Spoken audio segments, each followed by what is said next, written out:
সম্মানিত উপস্থিতি, আজকে আমি আপনাদের সম্মুখে যে বক্তব্যের বিষয়টা নিয়ে দণ্ডায়মান হয়েছি সেটা হচ্ছে ক্ষমতার মাঝে নবী সুলাইমান আলাইহিস সালামের চরিত্র ও আখলাক।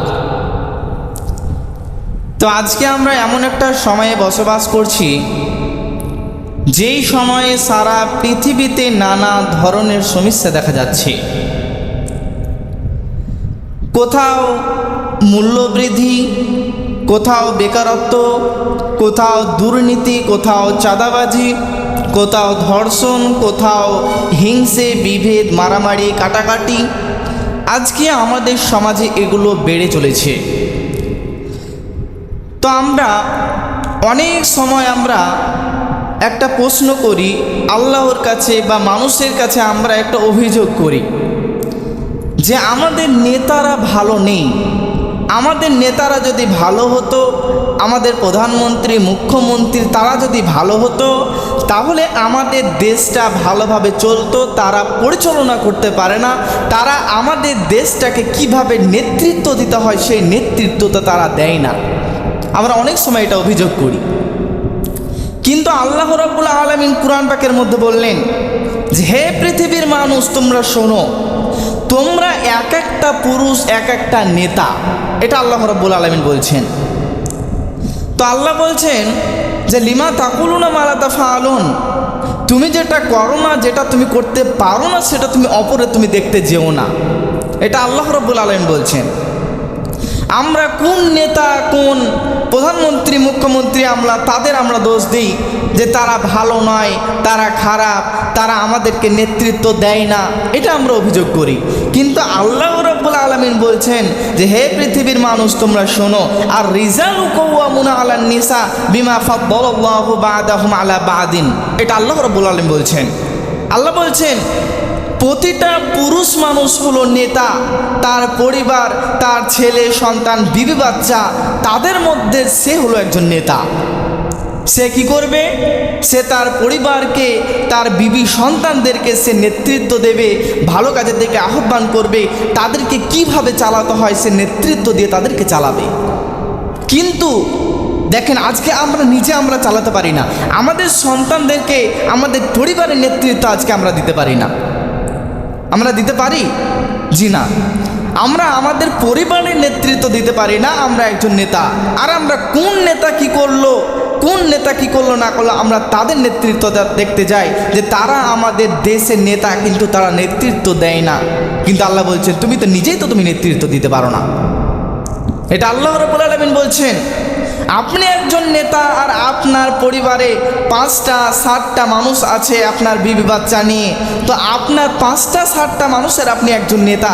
তো ওই 5-7টা মানুষের আপনি নেতৃত্ব দিতে পারেন না। তারা বাইরে তারা বাজারে, বাইরে হাটে ঘাটে তারা ঘোরাঘুরি করছে, বিপদা হয়ে ঘোরাঘুরি করছে। আপনি তাদেরকে কিছু বলতে পারেন না, তাদের নেতৃত্ব আপনি দিতে পারেন না।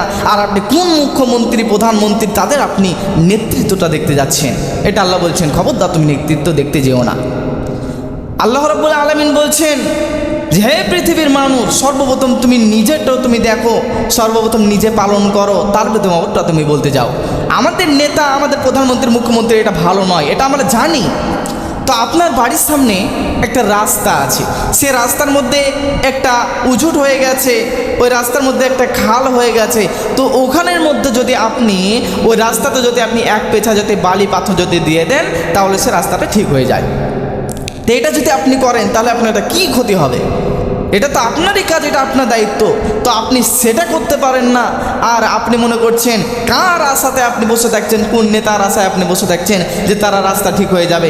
আপনার বাড়ির সামনে রাস্তায় একটু খাল হয়ে গেছে, সেখানে আপনি 2 ঝাঁঝরি 2 পেঁচা যদি আপনি মাল ফেলে দেন, ঠিক হয়ে যাবে। তো ওটা যদি আপনি করতে না পারেন, তাহলে আপনি কোন নেতার কি দেখতে যাচ্ছেন? আপনি নিজের পরিবারের নেতৃত্ব দিতে পারেন না।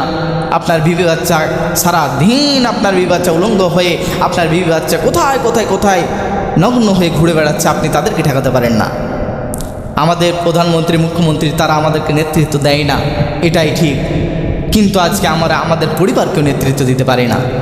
তারা তো সারা দেশের প্রধানমন্ত্রী, মুখ্যমন্ত্রী, তাদের কথা তো দূরে থাকলো, আমরা তো নিজে আমাদের পরিবারের নেতৃত্ব দিতে পারি না। তারা কেমন নেতা, তারা কেমন প্রধানমন্ত্রী? তারা তো হজরত উমরের মতো নয়, তারা আবু বকরের মতো তো নয়, তারা হযরত সুলাইমান আলাইহিস সালামের মতো নয়। তো আজকে আসুন আমি যেই বক্তব্যটা নিয়ে আমি আজকে আলোচনা করব বলে মনে করেছি, সেটা হলো নবী সুলাইমান আলাইহিস সালামের ক্ষমতা থাকাকালীন তার চরিত্র ও আখলাক। তো নবী সুলাইমান আলাইহিস সালাম একজন ভালো মনের মানুষ। নবী সাল্লাল্লাহু আলাইহি সাল্লাম একজন নবী ছিলেন। তো তার বাপের নাম হলো হযরত দাউদ আলাইহিস সালাম। তো একদিন দাউদ আলাইহিস সালামের কাছে দুইজন মানুষ এলো। তারপরে তারা বলল যে হুজুর, আপনার কাছে আমরা একটা বিচারের জন্য এলাম। দাউদ বলল যে কি বিচার, বলো দেখি, বলো কি বিচার তোমরা আমার কাছে নিয়ে এসেছো, বলো। তখন তাদের দুইজনের মধ্যে থেকে একজন বলতে লাগলো, হুজুর, আমি হলাম একজন কৃষক। আমি সারাদিন ক্ষেত খামারি করে, আমি সারাদিন চাষ করে মাঠে ঘাটে আমার দিন কেটে যায়। আমি একজন চাষি মানুষ, আর আমার পাশে এই মানুষটা হলো রাখাল। এনি কি করে, ছাগল চড়ায়, মেষ চড়ায়, এই করে তার দিন কেটে যায়। তো আমি একজন চাষি মানুষ, আমি সারাদিন মাঠে ঘাটে আমার দিন কেটে যায়। তো আমি একটা জিনিসের চাষ করেছি, আমার ওই ফসলটা অনেক বড় হয়ে গেছে। ওই ফসলটাকে আমি তুলবো বা কাটবো মনে করেছি। আর ঠিক ওরকম সময় আমি যখন আমার মাঠের মধ্যে, জমির মধ্যে গেলাম, আমি হঠাৎ দেখলাম এই যুবকের ছাগলে আমার সমস্ত ফসলকে তছনছ করে দিয়েছে। হুজুর, আপনার কাছে আমি প্রশ্ন, আমি আপনার কাছে আমার বিচার নিয়ে এলাম, আপনি আমাদের ফায়সালাটা দয়া করে করে দেন। এরপরে হযরত দাউদ আলাইহিস সালাম তিনি তাদের বিচারটাকে ভালোভাবে বুঝলেন, এবং বিচারটাকে ভালোভাবে বোঝানোর পর রায় হলো তার ছাগলকে, তার ছাগলকে সে নিয়ে নেবে। এই জমির মালিক তার ছাগলকে নিয়ে নেবে। তার ছাগল বিচলে যে দামটা হতো, তার জমিতে যে ফসল উৎপন্ন হয়েছিল, ওই ফসলের ঠিক কতটাই দাম হতো। এর জন্য নবী দাউদ আলাইহিস সালাম তিনি রায় দিলেন যে তোমার ছাগলগুলো তুমি এই জমির মালিককে দিয়ে দাও। জমির মালিককে ছাগলগুলো দিয়ে দেওয়া হলো। এবার তারা দুজনে চলে গেল। যেতে যেতে যেতে চৌকাটা যখন পার হবে, গেট যখন পার হবে, এই ছাগলের মালিক তার মনটা অনেক খারাপ। আমার কষ্ট করে ছাগল, লালন করা ছাগল তার হাতে চলে গেল, আমার তো বড় লস হয়ে গেল। এই কথা যখন সে ভাবছে আর দুঃখ করছে, ঠিক ওরকম সময় হযরতে সুলাইমান আলাইহিস সালাম চলে এলো। সুলাইমান ওই মানুষকে দেখে বলল যে যুবক, কি হয়েছে তোমার, বলো, আমাকে তুমি খুলে বলো।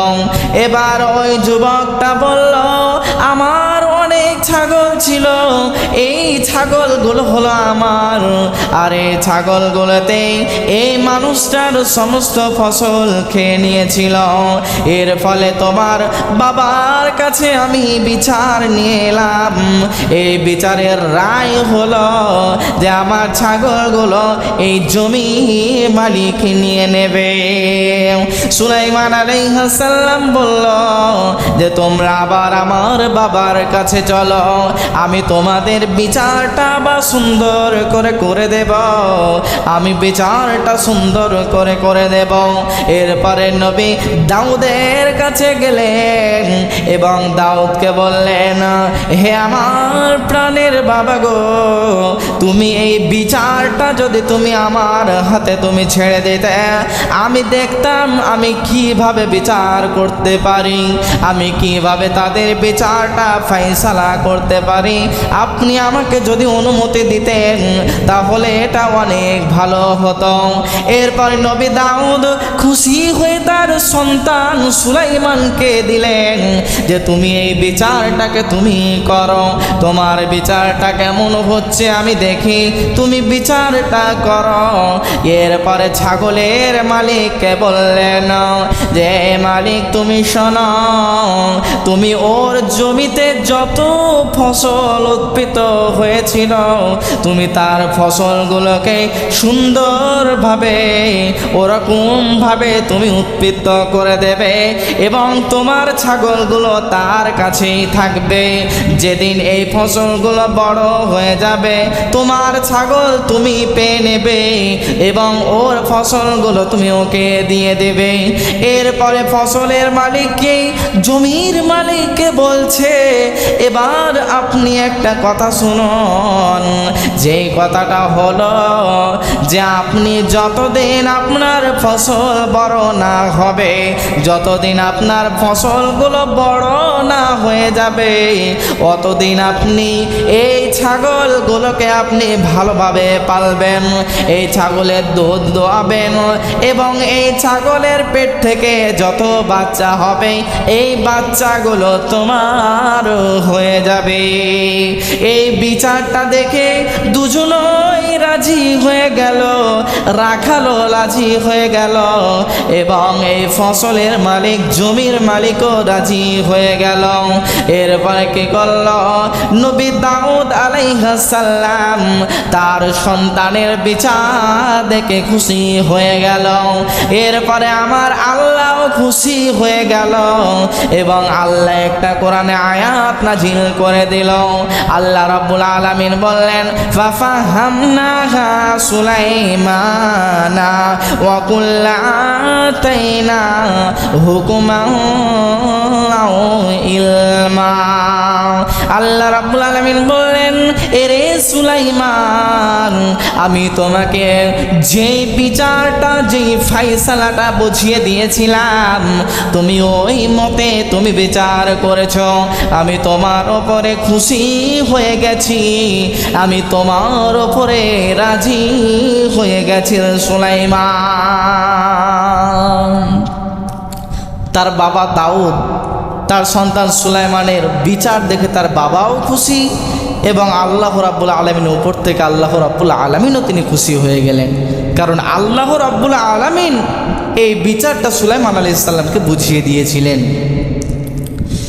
এবার সুলাইমান আল্লাহকে বলছেন, হে আল্লাহ, আপনার কাছে আমার একটা চাওয়ার আছে। আল্লাহ বললেন, এ সুলাইমান, তোমার কি চাওয়ার আছে তুমি আমাকে বলো।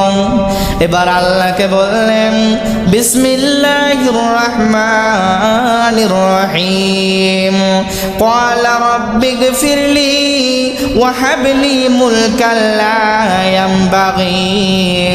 আল্লাহ রাব্বুল আলামিনকে বললেন, হে আমার রব, আপনি আমাকে ক্ষমা করে দেন।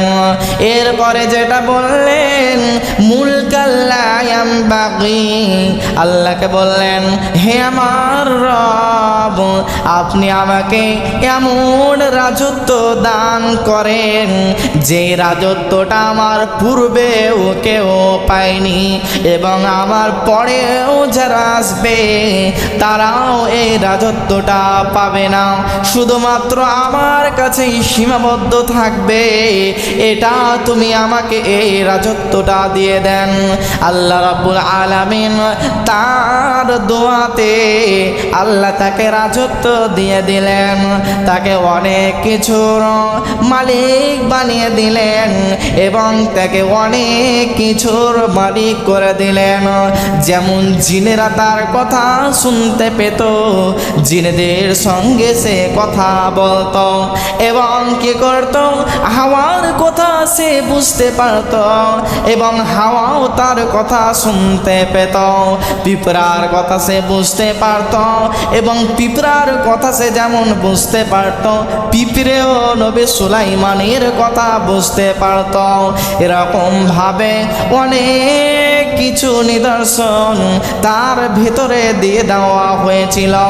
এর জন্য আল্লাহ রাব্বুল আলামিন বললেন, হে পৃথিবীর মানুষের দল, তোমাদের যা কিছু চাওয়ার থাকুক না কেন তোমরা আমার কাছে চাও, তোমার যে কোনো বিচার চাওয়ার থাকুক না কেন তোমরা আমার কাছে তোমরা বিচার ফয়সালা নাও, আমি আল্লাহ তোমাদেরকে সৎ বিচার করে দেব।